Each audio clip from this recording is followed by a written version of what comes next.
Good morning, everybody. Welcome to Morning Mindfulness Minutes with Mrs. Robinson. Today, we're going to be talking about mindful living. So it's a little bit different than the breathing stuff. It's talking about how you should be living that help you get to your best self.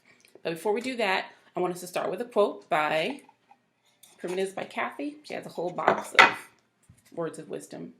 Okay, it says, "Life isn't about waiting for the storm to pass. It's about learning to dance in the rain." Good stuff.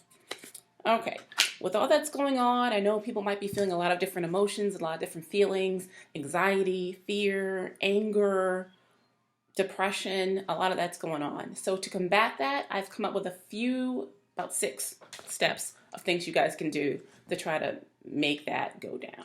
Okay, number 1, create a routine. I know the first day you guys, got home from work and they said you didn't have to come back. You're working from home or you're going to school from home. It must have been like a party. Yay, I'm working from home. I'm wearing my pajamas all day. Tried that, but it gets old. After the second, third day of walking around with pajamas, not leaving the house, not really doing anything but, your necessary work duties, you start to feel maybe a little sad, maybe a little anxious because not only you're doing that, but you're listening to a lot of things on the outside. So creating a routine and maybe even a to-do list of things you want to get done for the day and checking it out as you go by will kind of help you get in a better mood. So take that shower in the morning, get dressed in your cutest or flyest or most comfortablest, but still clothes and not pajamas type clothes. All right. Exercise. Make sure you're taking care of your body. So that could be on your list. Cooking a meal, not just eating snacks all day. That could be something that you want to do. Just creating a routine, making time slots for when you're going to do what, when you're going to be working, when you're going to be doing school stuff, when you're going to be exercising, when you're going to be doing your movie hour or whatever.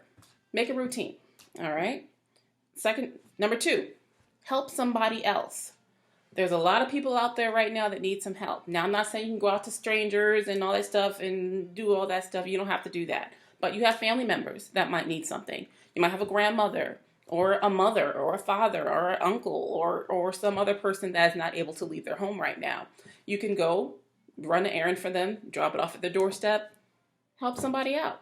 And if that is also too much for you, there's people in your own house that you can help with. Your mom or your dad or your aunt or your uncle, whatever guardian that you have. Or your children, if this is an older person, whatever. They might need help with laundry. They might need help cooking dinner, helping your younger siblings with their homework. It's a lot of your parents too right now. They have you at home all day. That's something that they're not used to, so you could help out with something like that. Number 3, stay connected. Do not hole yourself in your room just with a remote control and don't talk to anybody, because that is the quickest way to start going down. Humans are social beings, right? We're meant to connect with others in some format. And I know right now we might be able to connect with them physically, but we definitely could connect with them online, in, social media, video chatting, FaceTiming, all that stuff. So make sure you continue to do that. Continue to keep up with your friends and family. Continue to call them. Maybe even call some people you haven't talked to in a long time. Okay, number 4.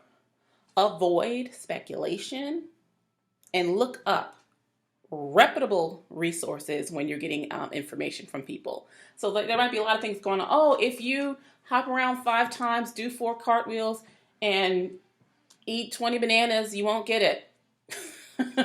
So then you'll start seeing a whole bunch of people doing all these crazy stuff that no doctor has prescribed them to, and thinking that it's going to do something for them when it does not. Look it up. Facebook is not a reputable resource. Neither is Instagram. Try something like the CDC, which is the Center for Disease Control. They have a website. They're constantly doing updates. They're constantly giving information about things that are going on. Try something reputable, okay? Number 5, focus on the positives. You want to stay positive during this time. You want to stay positive during mostly any time, because that's how you're going to keep your spirits up. That's how you're going to remain in a good mood. You want to stay positive. You want to think about the silver lining in things. You want to have, be in a good mood. And sometimes people around us, they might be very anxious, so they might be talking about a lot of negative things, but that's not something that you need to continually involve yourself in. You might need to separate yourself from those sort of people if that's making you feel bad. Okay? It's all about self-care. And lastly, take one day at a time. No need saying, okay, well, what if in June if we don't do such and such, or what about the prom, or what about graduation, or what about, how am I going to whatever. One day at a time. This too shall pass, and you're going to be okay. Think about today, so you can plan for tomorrow, but we're not thinking about 3 months from now as far as in what we're going to do, how we're going to handle it, that kind of stuff.